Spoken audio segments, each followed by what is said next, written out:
Kenapa Allah yang maha memberi rezeki, kok rezekinya ngalir ke kita seret? Berarti pipanya tersumbat. Ya, pipanya tersumbat. Nah, pipanya kotor, sehingga rezekinya nggak ngucur. Bagaimana cara membersihkan pipa itu? Itu yang harus kita lakukan. Caranya sangat mudah.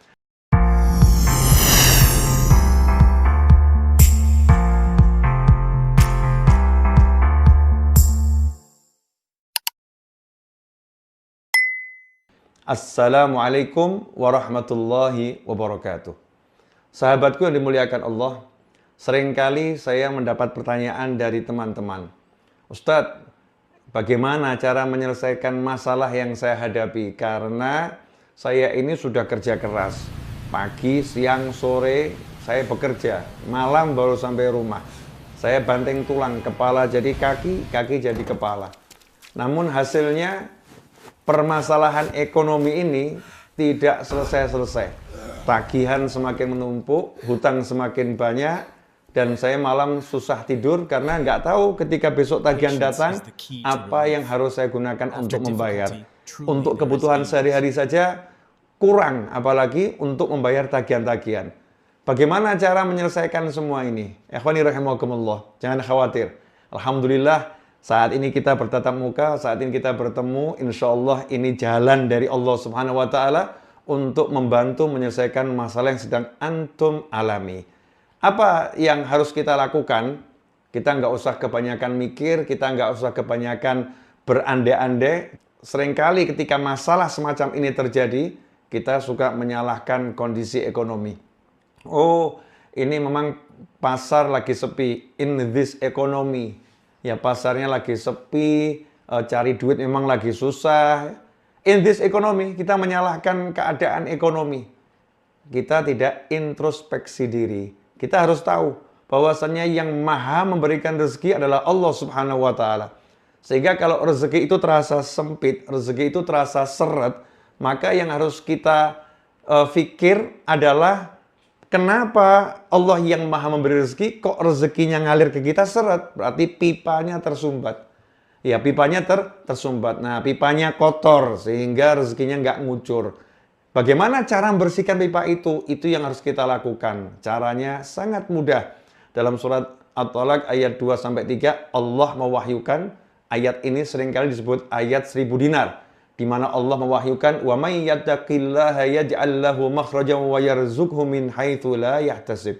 Barang siapa takwa kepada Allah, yaj'al lahu makhraja, maka Allah akan senantiasa memberikan solusi, jalan keluar, makhraja untuknya, wa yarzuqhu min haitsu la yahtasib.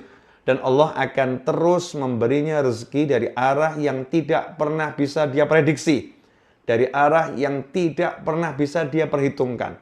Ikhwani rahimakumullah. Ini kabar gembira buat kita semua. Karena itu, kalau kita pengen masalah kita selesai, sekali lagi, jangan salahkan kondisi ekonomi, jangan salahkan keadaan sekitar, karena antum sudah mengatakan, saya udah kerja keras pagi, siang, sore, dan malam. Karena itu tidak ada yang salah dengan cara usaha antum. Tetapi mungkin ada satu hal yang terlupakan, yaitu membersihkan diri dari dosa. Karena dosa itu menghambat rezeki. Karena dosa itu menjadi penyebab rezeki kita jadi seret. Karena itu mari kita tingkatkan taqwallah, perbaiki takwa kita. Nah, saya akan berikan tips, saya akan berikan solusi untuk masalah yang satu ini. Pernah suatu ketika, Sayyidina Ali bin Abi Thalib karramallahu wajhah didatangi seorang budak yang pengen memerdekakan diri, tetapi ternyata uang yang dia miliki belum cukup untuk memerdekakan dirinya. Maka budak tadi menghadap Sayyidina Ali dan minta solusi. Sayyidina Ali pun radhiyallahu anhu mengatakan, maukah kamu saya ajarkan suatu doa yang disampaikan oleh Nabi Muhammad SAW kepada saya, yang diajarkan kepada saya, seandainya kamu punya hutang sebesar gunung Sobir atau sebesar gunung Sir yang ada di Yaman, maka Allah pasti akan melunaskan hutangmu. Allah pasti akan melunaskan hutangmu. Apa doanya? Allahumma kfini bihalalika an haramika wa aghnini bifadlika amman siwak. Allahumma kfini bihalalika an haramika wa aghnini bifadlika amman siwak. Ya Allah, ikfini, cukupilah segala kebutuhanku bihalalika, dengan rezeki yang halal darimu, sehingga aku tidak membutuhkan yang haram.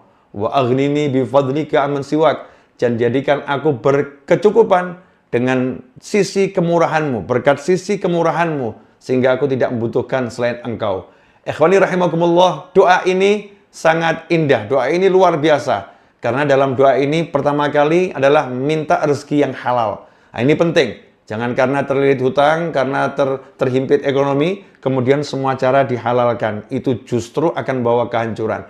Kemudian mengutamakan fadlullah. Tidak bersandar kepada kemampuan yang sudah dilakukan, tidak bersandar pada usaha, dan tidak menjadi putus asa karena usaha memang tidak bisa menghasilkan. Ingat, fadlullah, Allah punya karunia yang sangat luas, dan kita minta lewat pintu karunia-Nya Allah, bukan pintu usaha kita. Allahumma kfini bihalalika an haramika wa aghnini bifadlika amman siwak. Sehingga kita tidak membutuhkan kepada yang lain, kita hanya berharap pada kemurahannya Allah Subhanahu wa Ta'ala. Nah, terus bagaimana caranya mengamalkan doa ini? Ya, pertama-tama terima dulu ijazah ini. Saya ijazahkan nih doa ini ya.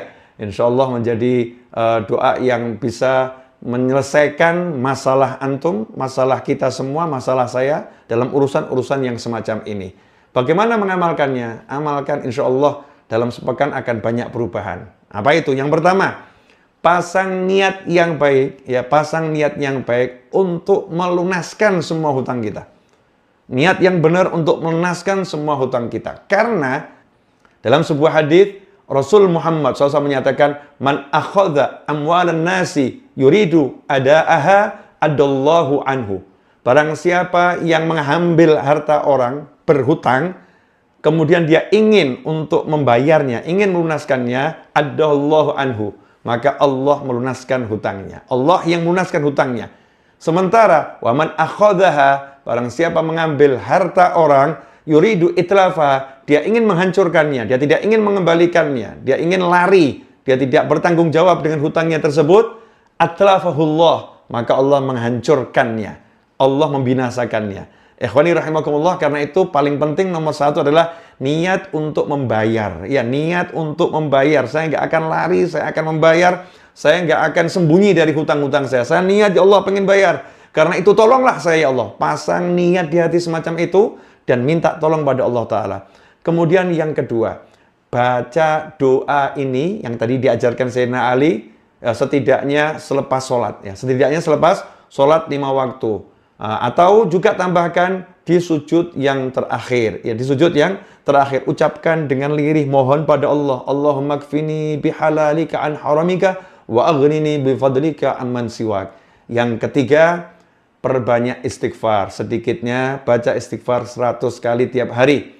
Karena disebutkan orang yang man lazamat istighfar, siapa yang dia tekun beristighfar, maka Allah akan memberinya rezeki dari arah yang tak terduga. Ya, Allah mengampuni dosanya dan Allah beri rezeki dari arah yang tak terduga. Baca istighfar agar dosa-dosa kita yang menghambat rezeki ini ya diampuni oleh Allah SWT, sehingga pipa yang tadinya banyak kotoran yang tersumbat, kotorannya hilang, pipanya jadi lancar, rezekinya pun akan mengucur dari segala arah, min haitsu la yahtasib, dari arah yang tidak pernah bisa diduga-duga. Ikhwani rahimakumullah. Semoga Allah Subhanahu wa Ta'ala memberi kita semua keberkahan, beri rezeki dari segala arah tanpa susah payah, dan menyelesaikan semua masalah kita.